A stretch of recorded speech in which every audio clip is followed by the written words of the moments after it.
y algunas tienen una trascendencia tan importante que marcan un parteaguas en la historia del mundo. Por ejemplo, la que tuvo lugar en el Reino Unido el pasado 23 de junio, que fue el referéndum. Y con esto me refiero, haciendo esta analogía, de que hay veces que una sociedad, e incluso en los clubes más importantes en todo el mundo, pierden fuerza y se desquebrajan y no se sabe quién gana o quién pierde. Y yo les voy a presentar esto, el Brexit, el divorcio monumental. Pero vale la pena hacer un poquito de antecedente. Primero que nada, ¿qué es la Unión Europea? La Unión Europea es un cúmulo de 28 países, el cual sirve para unificar tanto políticas y economía para tratados mercantiles de toda Europa. Pero antes de eso existía lo que se llamaba la Comisión de Economía Europea. Entonces, eso fue para unificar con algo que se llama el Acuerdo de Schengen, que abre un espacio de abrir todas las fronteras en Europa. Sin embargo, el Reino Unido no quiso añadirse hasta 1993, que se crea la Unión Europea y dice, ¿sabes qué? Si me permites que tanto mis bienes, mis servicios, mis productos y mis ciudadanos transiten en toda la Unión Europea como si de un país se tratara, me uno a eso. Sin embargo, el mismo Reino Unido previó y dijo, ¿sabes qué? Pero yo me quedo con mi moneda, con la libra esterlina, no adopto el euro. Y esto nos da un contexto de cómo es que las relaciones han venido siendo muy, pero muy difíciles, tanto con la Unión Europea como con el Reino Unido. Y el pasado, bueno, David Cameron hizo alusión en su campaña que iba a hacer el referéndum. ¿Qué es un referéndum?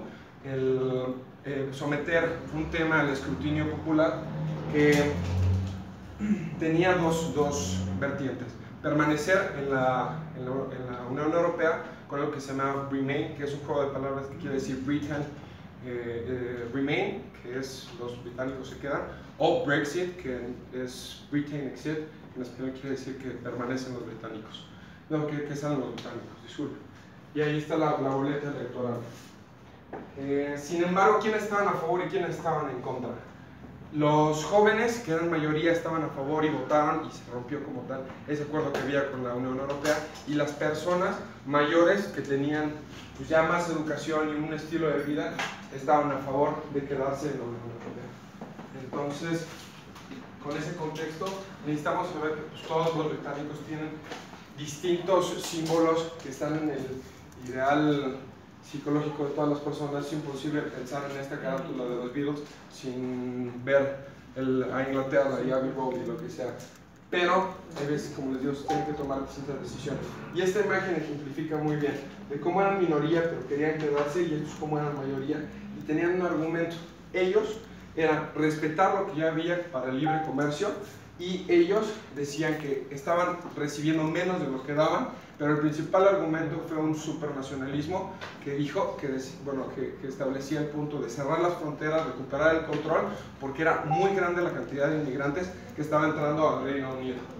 Y por tanto, se generó este movimiento. Algo importante que hay que tomar en cuenta son las consecuencias. La libra esterlina jamás había tocado este pico, como lo dice esta fuente de Bloomberg, y lo importante aquí es que también fue bilateral. Entonces la Unión Europea empezó a sufrir. De entrada ya no tiene los 1.000 millones que tenía de importación por parte del Reino Unido año con año, y que además Reino Unido y Alemania eran el sustento como tal de toda la Unión Europea. ¿Por qué? Porque hay muchos países en los que están atravesando una crisis muy importante y no tenían la capacidad para hacerle frente a todas las implicaciones de estar en la Unión Europea. Sin embargo, también los ciudadanos están sintiendo los estragos de esto. Por ejemplo, el incremento de los impuestos, y que se van a recortar presupuestos para pensiones, sanidad, y en las localidades se va a reducir también los distintos presupuestos y el dinero que se está manejando. Ahora bien, aquí lo importante es tener en cuenta la responsabilidad que ambos tenían, Unión Europea y Reino Unido. Reino Unido tiene que lidiar con la segmentación social que este movimiento previó. O sea, esas personas que querían quedarse y esas personas que querían irse, ¿cómo lo va a reintegrar? Y segundo, lidiar con todo lo que conlleva el haber salido de la Unión Europea. Tratados, leyes que tienen que resurgir o demoler para poder tener una convivencia sana. Y aparte, la Unión Europea tiene que tener esa carga de la prueba y decir, ¿sabes qué? Si seguimos siendo una asociación importante y atractiva, pero sobre todo necesaria para el mundo y para Europa como tal. Muchas gracias.